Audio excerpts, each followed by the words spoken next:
Hello bachon, so let's understand the question. The question says a thread is tied slightly loose to a wire frame as shown in the figure, and the frame is dipped into a soap solution and taken out.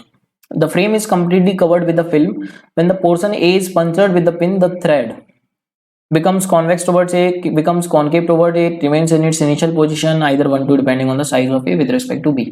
So बच्चों हमने क्या किया, एक thread को लिया और एक wire frame में लपेटा उसको और सोप सॉल्यूशन में उसको डिप किया। तो इस तरीके से हमको दे रखा है फिगर और हमसे पूछा है कि जब हमने पंचर किया मतलब यहाँ पर एक नीडल लाके इस सोप फिल्म को हटाने की कोशिश करी, तो जो मतलब ए को अगर हम पंचर करेंगे, मतलब ये पूरे में सोप सॉल्यूशन है बच्चों, हम देख सकते हैं पूरे में सोप सॉल्यूशन है और ए को पंचर करेंगे तो ए से सोप सॉल्यूशन हट जाएगा।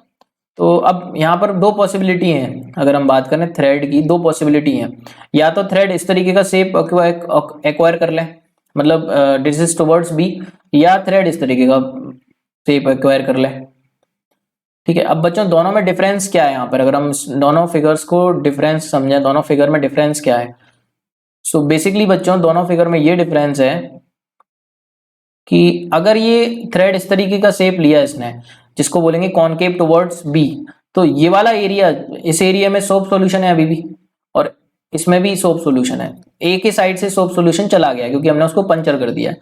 तो बच्चों सरफेस टेंशन की वजह से सोप सॉल्यूशन की क्या टेंडेंसी होती है, अपने सरफेस एरिया को मिनिमाइज करने की।